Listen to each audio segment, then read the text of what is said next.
Students, बेटा हमारा जो नेक्स्ट यूनिट है that is a motion of system of particle and rigid body. ठीक है ना। तो उसका हम फर्स्ट चैप्टर स्टार्ट करने जा रहे हैं, that is system of particles and rotational motion. तो बच्चे सिस्टम ऑफ पार्टिकल क्या है? देखो, जैसे हमें पता है हमारी जो स्टेट्स ऑफ मैटर है वो कितनी है, 3 स्टेट्स ऑफ मैटर जो हम जनरली पढ़ते हैं। ठीक है, सॉलिड, लिक्विड, गैस। ठीक है ना। तो उसमें हम पढ़ते हैं रिजिड बॉडी, रिजिडिटी। ठीक है ना, रिजिडिटी पढ़ते हैं। ठीक है ना, या रिजिड बॉडी हम कहते हैं। किसको कहते हैं तीनों स्टेट्स में से, सॉलिड, लिक्विड, गैस में से हम किसको रिजिड बोलते हैं? जो सॉलिड है। क्यों? क्योंकि सॉलिड में जो पार्टिकल्स हैं वो टाइटली पैक्ड होते हैं। ठीक है, हम उसकी शेप को क्या है, मोल्ड नहीं कर सकते। ठीक है ना। जैसे मेरे पास पेन है, पेन को मैं ऐसे शेप में कन्वर्ट तो नहीं कर सकती कि मैं इसको नीडल बना दूँ या उसको उसको मैं ग्लास बना दूँ कुछ ऐसे। ठीक है ना, क्योंकि वो शेप क्या है, उसकी रिजिड है, फिक्स शेप है, जिसको हम चेंज नहीं कर सकते। ठीक है ना। उसी के उसमें जो पार्टिकल्स हैं उसके बारे में हम पढ़ने जा रहे हैं। ठीक है ना। बेटा फर्स्ट टॉपिक है जो हमारा इसका, that is a rigid body. तो रिजिड बॉडी क्या है? जिसकी डेफिनेट शेप है, डेफिनेट वॉल्यूम है। ठीक है ना। फॉर एग्जांपल डेस्क है। ठीक है, डेस्क है, डाइस है, ब्लैक बोर्ड है, चौक है। हम चौक को क्या कर सकते हैं? तोड़ सकते हैं, तोड़ सकते हैं ना। ठीक है, ऐसे थोड़ी है मैंने उसको मेल्ट कर दिया और उसकी शेप को चेंज कर दिया। ठीक है, तो उसकी रिजिडिटी क्या है? हाई है। ठीक है ना। तो रिजिड बॉडी क्या होती है? The rigid body is defined as a body which can not be deformed. ठीक है, जिसको हम डिफॉर्म नहीं कर सकते। And distance between all the pairs of particles within the body remains constant. और जो डिस्टेंस होता है बॉडी के बीच में, मीन्स जो हम जिस पार्टिकल की बात कर रहे हैं उसके बीच में, वो क्या रहता है? कांस्टेंट रहता है। ठीक है ना। मीन्स जो सपोज मेरे पास कोई सॉलिड ब्लॉक है। ठीक है ना, वो सॉलिड ब्लॉक में जो पार्टिकल्स होंगे वो टाइटली पैक्ड होंगे और डिस्टेंस उनका जो इक्वल होगा हर एक पोजीशन के ऊपर। ठीक है ना। फॉर एग्जांपल जैसे एयर है। ठीक है ना, एयर अगर मैं किसी गैस को सिलेंडर में फिल करती हूँ। ठीक है ना, सिलेंडर में फिल करती हूँ तो वो उसी कंटेनर की शेप ले लेगा, सिलेंडर की शेप ले लेगा। ठीक है ना। अगर मैं सिलेंडर को खोल देती हूँ, ठीक है ना, गैस को बाहर निकाल देती हूँ, तो पूरे रूम में या पूरे हमारे घर में वो जो स्मेल आती है सिलेंडर की, गैस की, वो फैल जाती है। क्यों? क्योंकि जो उसकी कैपेसिटी है कि वो इतनी मतलब स्पेस को कवर करे। ठीक है ना। ठीक है, अगर मैं वुडन, जैसे मेरे पास वुडन ब्लॉक है, अगर मैं वुडन ब्लॉक को टब में रखती हूँ तो वो वुडन ब्लॉक ही रहेगा। ठीक है, छोटा सा अगर मैं ले लेती हूँ पीस। ठीक है ना, अगर मैं उसको बाहर फ्लोर पे रखती हूँ तो वो वैसा ही रहेगा। ठीक है ना, तो वो अपनी शेप चेंज नहीं करेगा, मैं उसको जहाँ मर्जी रखूँ तो। ठीक है ना। अगर वाटर है, ठीक है ना, वाटर क्या करते हैं हम, वाटर को अगर मैं गिलास में डाल दूँगी वो गिलास की शेप ले लेगा, अगर मैं उसको टब में डालूँगी टब की शेप ले लेगा। ठीक है ना। तो रिजिड बॉडी क्या है? जिसमें हम किसी उसकी जो शेप है उसको डिफॉर्म नहीं कर सकते, उसकी ठीक है, जो वॉल्यूम है उसको भी हम चेंज नहीं कर सकते, बल्कि हम उसको क्या कर सकते हैं? ठीक है, या तोड़ दिया मैंने, कुछ कर दिया, बट उसको एज इट इज़ हम चेंज नहीं कर सकते। ठीक है, और डिस्टेंस भी क्या है पार्टिकल्स का? वो सेम रहता है। ठीक है ना। R I minus R J is equal to constant. तो आर आई आर जे हमने कोई भी मतलब पोजीशन ले ली पार्टिकल की, सपोज कोई बॉडी है, उन दोनों में क्या है? दो पार्टिकल्स है जिनके बीच में डिस्टेंस क्या है? कांस्टेंट है। ठीक है ना। बट रियलिटीज़ में कहते हैं जो all the bodies can be deform to some extent, किसी एक्सटेंट तक हम डिफॉर्म कर सकते हैं। However the deformation is negligible in many cases and the concept of rigid body is useful. For example, wheel है, rope है, steel है, beam है, molecule है, planets etc. ठीक है ना। wheels है, wheels है सेम रहेंगे। ठीक है, उसको हम डिफॉर्म नहीं कर सकते, मैं उसको शेप को चेंज नहीं कर सकती कि मैं व्हील्स की रिंग बना देती हूँ या कुछ कर देती हूँ। ठीक है, टॉप्स है, व्हील, स्टील है, बीम, स्टील बीम होते हैं जो, ठीक है, बीम्स हम डालते हैं सरिया। ठीक है, उसकी पोजीशन क्या रहती है? सेम रहती है। ठीक है ना। और जो उनमें जब बॉडीज़ को, मैं उन बॉडीज़ को डिफॉर्म नहीं कर सकती। ठीक है ना। तो बच्चे नेक्स्ट है, what kind of motion can a rigid body have. तो जो रिजिड बॉडीज़ हैं उनका मोशन कैसा होगा? ठीक है ना, उसके बारे में हम पढ़ेंगे। ठीक है ना। Rigid body can have a various kind of motion such as translation, rotation, rolling, precessional motion and combination of these भी हो सकता है। ठीक है ना। ट्रांसलेशन हम सिंपल हमने पढ़ चुके हैं। ट्रांसलेशन मोशन क्या होता है? When the body moving in a straight line, simple. ठीक है ना। रोटेशनल क्या है? जब बॉडी रोटेट कर रही है। फॉर एग्जांपल अर्थ रोटेट कर रही है फिक्स एक्सिस पे। रोलिंग मोशन क्या है? व्हेन द सिलेंडर, और वी कैन से कोई सिलेंड्रिकल शेप का मेरे पास कोई है ऑब्जेक्ट, जिसको मैं इंक्लाइंड पे क्या कर रही हूँ, छोड़ रही हूँ, तो वो रोल करता हुआ नीचे आएगा। जैसे बॉल है हमारी, दैट इज़ अ रोलिंग। ठीक है। प्रिसीजन होता है बेटा, जैसे फॉर एग्जांपल आपने वो देखे हैं जैसे छोटे बच्चों का वो होता है लट्टू बोलते हैं जिसको, उसको अगर हम घुमाते हैं तो वो ऐसे एक फिक्स एक्सिस के ऊपर रोटेट करता है, वो अपने एक्सिस पे भी रोटेट करेगा और वो एक फिक्स एक्सिस के ऊपर भी रोटेट करेगा। इसकी एग्जांपल मैं आपको आगे बताऊंगी, ठीक है ना। और कहते हैं कम्बिनेशन भी हो सकता है इनका, तो हम 1 बाय 1 करके इसको पढ़ते हैं। फर्स्ट है ट्रांसलेटरी मोशन। तो ट्रांसलेटरी मोशन क्या है? In pure translatory motion all the particles of the rigid body have the same velocity at every instant of time. कैसे? फॉर एग्जाम्पल मेरे पास ये ब्लॉक है स्मॉल स्मॉल पार्टिकल से बना हुआ है, ठीक है ना। कहते हैं अगर मैं इस ब्लॉक को एक इंक्लाइंड प्लेन के ऊपर छोड़ती हूँ तो ये क्या करेगा? ऐसे ही ब्लॉक नीचे को स्लाइड करेगा, ठीक है ना, करेगा स्लाइड। तो जो पार्टिकल, सपोज इस कॉर्नर पे कोई पार्टिकल है, इस कॉर्नर पे पार्टिकल है, इस कॉर्नर पे पार्टिकल है, ये यहीं पर ही रहेंगे, ठीक है ना, इनकी मूवमेंट नहीं होगी। मीन्स ये as a system of particle, इस ब्लॉक को एज सिस्टम ऑफ पार्टिकल मान के चल रही हूँ, क्योंकि इसमें क्या है, नंबर ऑफ पार्टिकल्स हैं, ठीक है ना। तो ये ब्लॉक क्या हो गया? System of particle. तो ये क्या करेगा? With the system of particle ये क्या करेगा? स्लाइड करेगा डाउन द इंक्लाइंड प्लेन, ठीक है ना। तो when a rectangular block of wood slides down an inclined plane all the particles that is P1 P2 हम मान के चल लेते हैं, ठीक है ना, वो क्या करेगा? सेम वेलोसिटी के साथ क्या करेंगे? मूव करेंगे सारे, ठीक है। तो ये ब्लॉक कौन से मोशन इसने अटेन किया है? दैट इज ट्रांसलेटरी मोशन, ठीक है ना। नेक्स्ट है बच्चे रोटेशनल मोशन। रोटेशनल मोशन क्या है? सपोज सन है, सन की पोजीशन क्या है? फिक्स है। तो सन के इर्द गिर्द कितने प्लैनेट्स मूव करते हैं, ठीक है ना, रिवॉल्व करते हैं, that is a rotational motion. In rotatory motion of a rigid body about a fix axis every particle of a system body moves in a circular path laying in a plane perpendicular to the axis of rotation with its center of its x on its axis। क्या होगा? Suppose ये axis है, ये axis fix है, ठीक है ना। Suppose particle मेरा पहले यहाँ पर था, एक पार्टिकल यहाँ पर था, ठीक है ना। जब रोटेट हुई जो बॉडी, ठीक है, सपोज ये पूरा बॉडी है, जब ये रोटेट हुई तो ये पार्टिकल यहाँ पे आ गया, यहाँ पे आ गया, तो इसकी ये पोजीशन क्या है? चेंज हो रही है, मीन्स रोटेट कर रही है, ठीक है ना।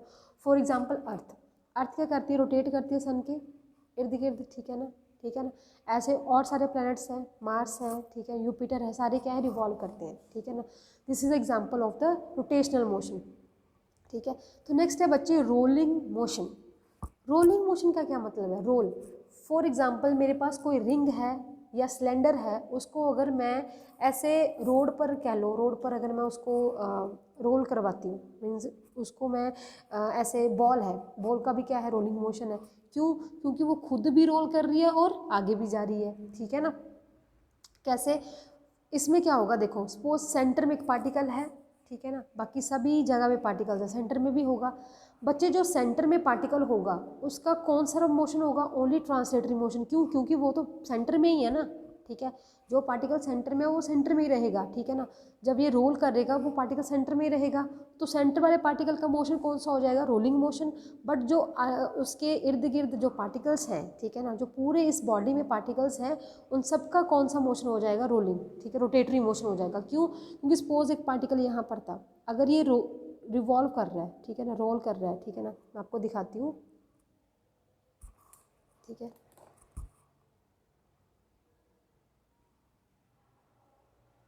ठीक है, सपोज ये मेरे पास क्या है? इंक्लाइंड प्लेन है, ठीक है ना, इंक्लाइंड प्लेन है मेरे पास ये, ठीक है। अगर मैं बॉडी को इस तरफ रखती हूँ, ठीक है ना, इसको नीचे को क्या कराना है? मैंने रोटेट करवाना है। तो मेरे पास ये सेंटर में पार्टिकल है सेंटर में पार्टिकल्स, यहाँ पे भी सारे क्या है? पार्टिकल्स हैं। तो बच्चे सपोज यहाँ पे पार्टिकल मेरा P1 है, यहाँ पे पार्टिकल P2 है। जब ये रोटेट करेगा, रोटेट करके सपोज ये यहाँ पे आ गया, तो ठीक है, रोटेट किया, ये रोटेट करने के बाद पार्टिकल P1 यहाँ पे आ गया, ठीक है ना, P2 सपोज यहाँ पे आ गया, बट सेंटर वाला तो यहीं पे है, ठीक है। मीन्स इसमें जो हमारे पास रोलिंग मोशन है, रोलिंग मोशन में हमारे पास ट्रांसलेटरी मोशन भी होगा, पर किसका होगा ट्रांसलेटरी मोशन? जो सेंटर में है, सेंटर में पार्टिकल है। और रोटेटरी मोशन किसका होगा? जो यहाँ पर हमारे पार्टिकल्स होंगे, ठीक है ना, पूरी बॉडी में, ठीक है। बट जो सेंटर में पार्टिकल होगा उसका ओनली ट्रांसलेटरी मोशन होगा, और जो बाकी पार्टिकल्स हैं उनका क्या? रोटेटरी मोशन होगा। तो रोलिंग मोशन में हमारे पास दोनों मोशंस क्या है? आ जाते हैं, ठीक है ना, ठीक है। तो रोलिंग मोशन क्या है? Of a body's combination of both translatory and rotatory motion about the fix axis, ठीक है ना। The centre of mass of the body has only translatory motion. जो सेंटर ऑफ मास होगा, सेंटर ऑफ मास का क्या मतलब है? कि बॉडी का सेंटर, ठीक है ना, बॉडी का सेंटर, ठीक है, उसका कौन सा मोशन रहेगा? ट्रांसलेटरी। बाकी जो अदर पार्टिकल्स होंगे बॉडी के, उनका क्या रहेगा? ट्रांसलेटरी एंड रोटेटरी भी रहेगा, ठीक है ना, बट सेंटर का कौन सा रहेगा, हमेशा ट्रांसलेटरी रहेगा, ठीक है ना। नेक्स्ट है बच्चे प्रोसीजनल मोशन। इसकी वेरी गुड एग्जांपल है, बच्चों के लिए लेके आते होते थे, ठीक है ना, ठीक है ना। तो ऐसा कुछ हमारे पास होता था, ठीक है ना। तो ये ऐसे घूमता है, ऐसे ऐसे घूमता है, ठीक है ना। मीन्स इसकी एक फिक्स एक्सिस होगी, सपोज इसकी फिक्स एक्सिस है, ये इसके मतलब इर्द गिर्द भी घूमेगा और खुद भी ये अपने जो एक्सिस है उसके ऊपर भी घूमेगा। मीन्स ये खुद भी घूम रहा है, ठीक है ना, और ये एक एक्सिस के ऊपर भी घूम रहा है, ठीक है ना। क्या है हमारे पास, in precessional motion the axis of rotation of the body does not remains fixed but rotates about a particular direction sweeping out a cone। एक कोन की तरह ये क्या करता है, एक मतलब वो बना देता है, एज अ कोन की तरफ स्वाइप करता है, ठीक है। सपोज ये मेरे पास क्या है, एक मतलब एग्जांपल है प्रिसीजनल मोशन की, इसमें ये क्या करेगा, ठीक है, रोटेट तो करेगा, रोटेट कैसे करेगा, एक कोन की शेप बना देगा, ठीक है ना। मीन्स फिक्स एक्सिस पे करेगा रोटेट और एक कोन की शेप फॉर्म कर देगा, ठीक है ना। This is example of the precessional motion. For example oscillatory table fan है, this is very good example. Table fans होते हैं ना, ऑसिलेट करते हैं वो, ठीक है ना, ऑसिलेट करते हैं। मीन्स अगर तो वो पूरा ऑसिलेट कर रहा है, मीन्स पूरा राउंड कंप्लीट कर रहा है, तो वो एक कोन की फॉर्म मतलब कोन की शेप बना देगा, ठीक है ना। पेडिस्टल फॉर्म फैन जिसको बोलते हैं, ठीक है ना। तो ये एक क्या है, गुड एग्जांपल है प्रिसीजनल मोशन की, ठीक है ना। तो बच्चे हम नेक्स्ट करेंगे centre of mass of two particle system. कि सपोज हमारे पास दो पार्टिकल्स हैं, ठीक है, कोई बॉडी में हमारे पास दो पार्टिकल्स हैं, उसके बारे में हमने स्टडी करनी है, ठीक है ना। तो सपोज कर लो जब हमारे पास टू पार्टिकल सिस्टम आ गया, मीन्स हम प्लेन में बात करेंगे उसकी, ठीक है ना। तो हमारे पास दो एक्सिस होंगी, कौन कौन से, एक्स एंड वाई एक्सिस, ठीक है, एक्सिस एंड वाई एक्सिस। तो सपोज कर लो मेरे पास एक मास m यहाँ पर है, एक मास m2 यहाँ पर है, ठीक है ना। तो उनका डिस्टेंस फ्रॉम ओरिजिन कितना है, m1 मास का r1 है एंड m2 मास का कितना है, r2 है डिस्टेंस, ठीक है। सपोज मैंने दोनों पार्टिकल्स का सेंटर ले लिया यहाँ पर C पॉइंट, ठीक है, जिसका डिस्टेंस सपोज मैंने RCM ले लिया। ये हमने फाइंड आउट करना है कि सेंटर ऑफ मास कितना है दोनों पार्टिकल्स का, ठीक है ना, ठीक है। तो सपोज कर लो इसके ऊपर जो एक्सटर्नल फोर्स लगा रहे हैं हम, एक्सटर्नल फोर्स होते हैं एक इंटरनल फोर्स। इंटरनल फोर्स कौन सी है, जो पार्टिकल्स दोनों एक दूसरे के ऊपर लगा रहे हैं, दैट इज इंटरनल फोर्स। और एक्सटर्नल फोर्स है जो मैं फोर्स अप्लाई कर रही हूँ, ठीक है ना। तो सपोज कर लो हमारे पास जो एक्सटर्नल फोर्स है जो बाहर से अप्लाई कर रहे हैं, दैट इज F1 हम पार्टिकल 1 के ऊपर अप्लाई कर रहे हैं और F2 पार्टिकल 2 के ऊपर अप्लाई कर रहे हैं। जो ये दोनों एक दूसरे के ऊपर फोर्स एक्सर्ट कर रहे हैं, that is F12 and F21। Means ये पार्टिकल अपने मास के की वजह से इसके ऊपर मतलब फोर्स एक्सर्ट करेगा, ठीक है, और ये पार्टिकल इसके ऊपर फोर्स एक्सर्ट करेगा, ठीक है ना। वो होगी इंटरनल फोर्सेस। तो हम इसका एक्सप्रेशन करते हैं, क्या है हमारे पास, कहते हैं the centre of mass that is CM, ठीक है, हम CM भी उसको लिख सकते हैं, of a system of particle is a single point in the system which will move in the same way under the action of applied external force as a single particle having a mass equal to the mass of the body। तो हम इसका क्या मतलब है कि हम centre of mass system of particle का हमने फाइंड आउट करना है कि जब हम उसके ऊपर कोई फोर्स अप्लाई करें तो एज अ वो सिंगल बॉडी ही मूव करें या एज अ सिंगल बॉडी ही एक्ट करें, चाहे वो दो पार्टिकल सिस्टम है चाहे वो n पार्टिकल सिस्टम है। उसके लिए हमने उसका फाइंड आउट करना है कि सेंटर ऑफ मास कहाँ पे लाई करता है, ठीक है ना। दो पार्टिकल सिस्टम है, ठीक है, टू पार्टिकल सिस्टम में हमने देखना है कि उसका सेंटर ऑफ मास कहाँ पे लाई करता है, वो हमने फाइंड आउट करना है। तो ये बच्चे एक्सप्रेशन क्या करना है हमने, फाइंड आउट, ठीक है ना। प्रूफ के लिए हम मान के चलते हैं that the system consists of two particles having mass m1 and m2 located at position vectors r1 and r2, ठीक है ना। तो हम मान के चलते हैं कि हमारे पास दो मासेस हैं, क्योंकि हम स्टडी किसकी कर रहे हैं, centre of two particle system. Centre of mass निकालना हमने टू पार्टिकल सिस्टम का कि कहाँ पे लाई करता है सेंटर ऑफ मास, ठीक है ना। तो पहले हम क्या करेंगे, दो मासेस ले लेंगे जो कहाँ पे लोकेटेड है, ओरिजिन से r1 पोजीशन पे लोकेटेड है mass m1 and m2 r2 position पे लोकेटेड है, ठीक है ना। The centre of mass will lie at C on the line joining the two particles, let RCM be the position vector of the centre of mass. तो हमने late करके मान के चल लिए कि जो C है वो क्या है, सेंटर ऑफ मास है, ठीक है, जो ओरिजिन से हमने उसको डिस्टेंस ले लिया, दैट इज RCM, ठीक है। मीन्स इसके पोजीशन वेक्टर क्या है, RCM from the origin. Let F1, F2 be the external forces acting on the first and second particle respectively, and F21 and F12 be the internal forces acting on the first and second particle. ठीक है ना, दो forces हैं, small F1 and small F2, that is of external force जो बाहर से apply कर रहे हैं, ठीक है ना, और जो कैपिटल F1 F2 है जो दोनों पार्टिकल एक दूसरे के ऊपर फोर्स एक्सर्ट कर रहे हैं, ठीक है ना। Using Newton second law of motion, तो हमने बच्चे यहाँ पे न्यूटन का सेकेंड लॉ अप्लाई करेंगे। न्यूटन का सेकेंड लॉ क्या कहता है बेटा, कि rate of change of linear momentum of the particle is equal to the force acting on this particle, ठीक है ना। तो linear change of rate of change of linear momentum किसके इक्वल होता है, जो जितनी फोर्स हम अप्लाइड करते हैं उसके इक्वल होता है। तो कौन कौन सी दो फोर्सेज अप्लाई हो रही है, इंटरनल फोर्सेज अप्लाई हो रही है और एक्सटर्नल फोर्स अप्लाई हो रही है। तो rate of change of momentum first particle का क्या हो जाएगा, D D by D T M one B one is equal to F1 plus F21, ठीक है। दिस इसको हम नंबर 1 डोनेट कर देते हैं, ठीक है ना। सेकेंड पार्टिकल के लिए भी हम सेम लिख देंगे, d by D T M2 V2 is equal to F2 plus F21, ठीक है ना। दोनों क्या है हमारे पास, rate of change of momentum है, ठीक है, वो किसके इक्वल होते हैं, जितनी फोर्स अप्लाई कर रहे हैं हम, ठीक है ना। तो दोनों पार्टिकल्स हमने लिख लिया। तो क्या किया अब हमने, दोनों पार्टिकल्स की जो हमने rate of change of momentum लिखा है, इन दोनों को क्या कर लिया, एडअप कर लिया, ठीक है। ऐड करने के बाद जो हमारे पास डेरिवेटिव है ये हमने कॉमन निकाल लिया, देखो, ठीक है। डेरिवेटिव को क्या किया हमने, कॉमन निकाल लिया। हमें पता है बेटे कि F21 एंड F12 दोनों इक्वल एंड अपोजिट फोर्स है, ठीक है ना। हमने कोलिजन में भी पढ़ा था कि दो बॉडीज़ है अगर कोलाइड करती हैं, ठीक है, परफेक्टली इलास्टिक कोलिजन में, कि दोनों क्या करेंगे, एक दूसरे के ऊपर equal and opposite force apply करेंगी। अगर हम इसको ऐसे लिखें, F21 is equal to minus of F21 ठीक है, अगर इसको इस तरफ ले आओ तो इज इक्वल टू 0 हो जाएगा, तो इसको 0 सब्स्टिट्यूट कर सकते हैं हम, ठीक है, क्योंकि इक्वल एंड अपोजिट है तो कैंसिल आउट हो जाएंगी दोनों फोर्सेस, ठीक है। तो हमारे पास क्या बच गया, D D by D T M1 V1 plus D D by D T M2 V2 is equal to F1 plus F2।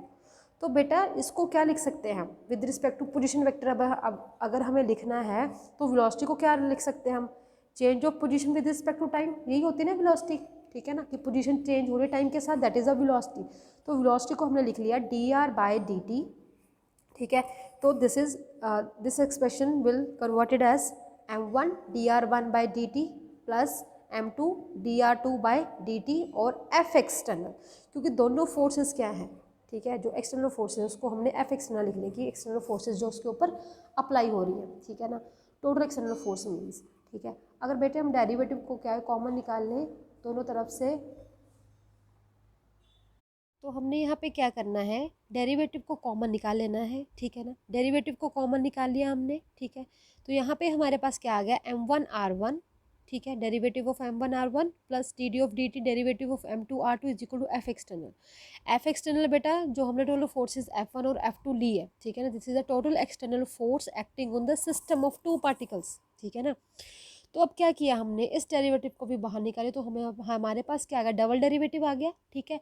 Double derivative of M1R1 plus double derivative of M2R2 with respect to time है, ठीक है ना, is equal to F external, ठीक है ना, means जो external force है हमारे पास, ठीक है ना। अगर हम इन दोनों में से ये कॉमन निकाल लें तो हमारे पास क्या आ जाएगा, M1R1 plus M2R2 is equal to F external. और इस इक्वेशन को हमने क्या करना है, M1 प्लस M2 से मल्टीप्लाई एंड डिवाइड करना है। सिर्फ लेफ्ट हैंड साइड को क्या करना है, M1 प्लस M2 से मल्टीप्लाई एंड डिवाइड करना है, जो कि M के इक्वल है। M क्या है हमारे पास, total mass of the system, ठीक है। तो हमने क्या किया, यहाँ पे M1 प्लस M2 को डिवाइड कर दिया और M1 प्लस M2 को मल्टीप्लाई कर दिया। तो ये जो हमारे पास फैक्टर आया है, ये हमारे पास जो फैक्टर है पूरा M1R1 जो ब्रैकेट के अंदर है, दिस इज द RCM। इसको हम क्या लिखेंगे, RCM मीन्स ये क्या है हमारे पास, पोजीशन वेक्टर है, किसका पोजीशन वेक्टर है, जो हमारे पास सेंटर ऑफ मास का, जो हमने लेट किया था ना ये वाला, कि सपोज कर लो सेंटर ऑफ मास यहाँ पे लाई कर रहा है, तो इसका जो हमारे पास पोजीशन वेक्टर है, तो हमारे पास वो कितना आ गया, RCM is equal to M1R1 plus M2R2 over M1 plus M2। तो इसको हमने RCM लिख लिया और इसको M1 प्लस M2 को क्या लिख लिया, M लिख लिया, ठीक है ना। तो हमारे पास जो इक्वेशन बनी that is equal to M d square over d t square, RCM is equal to F external, where RCM is equal to, जो RCM क्या है, जो ये ब्रैकेट के अंदर है, M1R1 plus M2R2 over P1 sorry M1 plus M2। तो तो ये हमारे पास क्या है, position vector of centre of मास। इसको इक्वेशन नंबर क्या दे दो, 5 दे दो, ठीक है ना। Then the equation 4 represents the equation of motion of a single particle having mass equal to the mass of the system supposed to be located at RCM, called position vector of the center of mass. The position vector of center of mass RCM is given by equation 5 for two particle system, ठीक है ना। तो जो हमारे पास जो fourth equation थी ये वाली, ठीक है ना, ये वाली जो हमारे, हाँ ये हमारे पास क्या थी, सिंगल पार्टिकल के लिए, ठीक है ना। बट ये जो हमारे पास दे रहा है ये दो पार्टिकल सिस्टम के लिए हमारे पास क्या आ गई, पोजीशन वेक्टर आ गया किसका, सेंटर ऑफ मास का, ठीक है ना। इसके बाद बेटा हम करेंगे केसेस, ठीक है ना, ठीक है बेटे। तो नेक्स्ट है जो हमारे पास पता है, जो फोर्थ इक्वेशन थी ये वाली इक्वेशन, ये हमारे पास सिंगल पार्टिकल की है और this is the system of particle जिसका हमने सेंटर ऑफ मास निकाला है। उसके बाद बेटा सपोज कर लो कि हमने जो सेंटर ऑफ मास था उसको मतलब ओरिजिन को शिफ्ट कर दिया, कहाँ पे शिफ्ट कर दिया ओरिजिन को, सेंटर ऑफ मास की, मतलब जहाँ पे सेंटर ऑफ मास लाई कर रहा है हमने ओरिजिन को वहाँ पे शिफ्ट कर दिया। मीन्स जो ओरिजिन क्या होता है, कोऑर्डिनेट्स होते हैं ना 0 0, जहाँ से हम पोजीशन को मेजर करते हैं। सपोज कर लो कहते हैं वो जो ओरिजिन है वहीं पे सेंटर ऑफ मास लाई कर रहा है, ठीक है ना। तो अगर वहाँ पे सेंटर ऑफ मास लाई कर रहा है, ओरिजिन पे वैल्यूज़ कितनी होती है, 0 0, ठीक है ना। तो हमारे पास क्या आ जाएगा, कहते हैं जो RCM की वैल्यू है वो क्या हो जाएगी, 0, ठीक है ना। If the origin of the coordinate system O is shifted at the centre of mass C of the system, then RCM is equal to 0। देन जो इक्वेशन 5 है हमारे पास ये वाली, अगर इसको मैं जीरो सब्सिट्यूट कर देती हूँ तो मेरे पास क्या आ जाएगा, M1 R1 plus M2 R2 is equal to 0। ये आ गया मेरे पास, ठीक है ना। यहाँ से मैं R2 की वैल्यू निकालूंगी, ठीक है ना। R2 की वैल्यू निकाली तो मेरे पास R2 की वैल्यू क्या आई, M1/M2 into R1, give the equation 6, ठीक है। तो बच्चे ये मेरे पास फिगर है, ठीक है ना। इसमें क्या शो कर रहे हैं कि जो R1 एंड R2 की वैल्यू है वो मैग्नीट्यूड में क्या है, सेम है, ठीक है। मैग्नीट्यूड में क्या है, वो सेम है, ठीक है ना। From figure this we have R1 plus R2 is equal to R, means जो R1 प्लस R2 की वैल्यू है अगर दोनों को प्लस करूँ तो R के इक्वल आ जाएगी, ठीक है ना। रिजल्ट इसके इक्वल आ रही है ना, ठीक है ना। तो मेरे पास क्या आ जाएगा, अगर मैं इसको इक्वेशन नंबर 6 में सब्स्टिट्यूट करती हूँ, R2 is equal to M1/M2 into R1 is equal to R, ठीक है ना, ठीक है। तो मेरे पास क्या है, R1 R2 R के इक्वल है, ठीक है ना। तो मैं क्या करूँगी, यहाँ पे R2 की वैल्यू सब्स्टिट्यूट कर दूँगी। R2 की वैल्यू फ्रॉम इक्वेशन 6 क्या है, M1/M2 R1, ठीक है ना। तो R2 की जगह ये वाली वैल्यू सब्स्टिट्यूट कर दूँगी तो मेरे पास क्या आ जाएगा, R1 plus M1/M2 into R1 is equal to R, ठीक है ना। यहाँ से मैंने दोनों में से R1 कॉमन निकाल लिया तो मेरे पास क्या आ गया, 1 plus M1/M2 is equal to R, ठीक है ना। ये आ गया मेरे पास, ठीक है। और इसको अगर मैं एलसीएम लेके लिखूँ तो मेरे पास क्या आ जाएगा, R1 into M1 plus M2/M2 is equal to R, ठीक है। एलसीएम लेके लिखती हूँ तो बच्चे ये मेरे पास R1 एंड R2 की वैल्यू आ जाएगी। जैसे मैंने R2 की निकाली सिमिलरली मैंने R1 की निकाल लेनी है, ठीक है ना। तो ये मेरे पास दो वैल्यूज़ आ गई हैं। R1 एंड R2 क्या था, पोजीशन था, ठीक है ना। किसकी पोजीशन थी, मास M1 की एंड M2 की, ठीक है, फ्रॉम ओरिजिन। ठीक है, यही मान के चले थे ना कि सपोज कर लो कि R1 और R2 क्या है, पोजीशन वेक्टर है from origin mass M1 and M2 का रिस्पेक्टिवली, ठीक है ना। तो from equation 6A and 6B we can calculate distance of center of mass from the two particle of mass M1 and M2. From these equation it is clear that center of mass of two particle of system lies near to the heavier mass. तो ये हमारे पास दोनों equations क्या आ गई है बच्चे, यहाँ से हम क्या कैलकुलेट कर सकते हैं, डिस्टेंस कैलकुलेट कर सकते हैं, ठीक है ना, दोनों मासेस का, ठीक है, from two particles of mass M1 and M2 का, ठीक है ना। और इन इक्वेशन में से हमारे और क्या क्लियर होता है कि जो सेंटर ऑफ मास है, ठीक है ना, जो सेंटर ऑफ मास है दो पार्टिकल सिस्टम का वो कहाँ पे लाई करता है, बिल्कुल नियर लाई करेगा दोनों हैवियर बॉडीज के या दोनों हैवियर मासेस के बिल्कुल नियरली लाई करेगा, ठीक है ना। नेक्स्ट है बच्चे नोट्स, इंपॉर्टेंट नोट्स क्या है, सपोज कर लो जो हमारे पास दो हम मास लेके चले थे दोनों के जो मासेस है वो सेम है, means M1 is equal to M2 is equal to M है।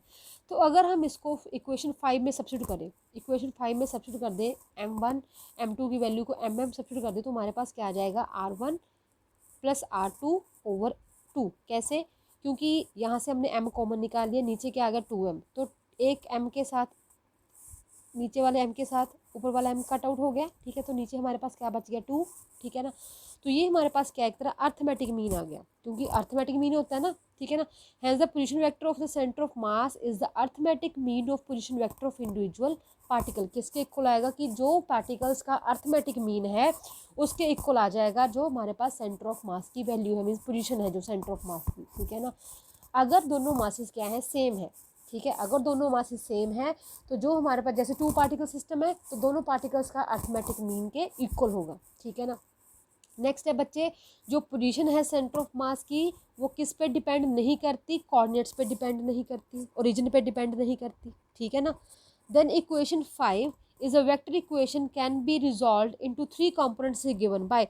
तो इसको अगर हमने तीनों कंपोनेंट्स में लिखना हो, एक्स वाई और जेड में लिखना हो, तीनों कंपोनेंट्स में लिखना हो, रेक्टेंगुलर कंपोनेंट्स है हमारे पास 3, अगर हमने इसको तीनों कंपोनेंट्स में लिखना है तो हमारे पास जो पोजीशन वेक्टर है वो चेंज हो जाएगा। क्या हो जाएगा, जो r1 r2 है, ठीक है, वो x1 x2 हो जाएगा, y1 y2 हो जाएगा, z1 z2 हो जाएगा। सिंपली अगर हमने इसको वेक्टर इक्वेशन को 3 कंपोनेंट्स में लिखना है तो हमारे पास ये तीनों वैल्यूज़ आ जाएंगी।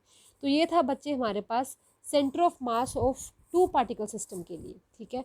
इसको देखो, फिर हम करेंगे centre of mass for n particle system के लिए। अगर हमारे पास जो पार्टिकल है सिस्टम है, ठीक है, जिस बॉडी की हम बात कर रहे हैं उसमें जो पार्टिकल्स है वो n नंबर्स है, ठीक है ना। तो उसके लिए अब हम करेंगे, पहले इसको अच्छे से समझ लो, अगर इसमें कोई डाउट है यू कैन आस्क मी।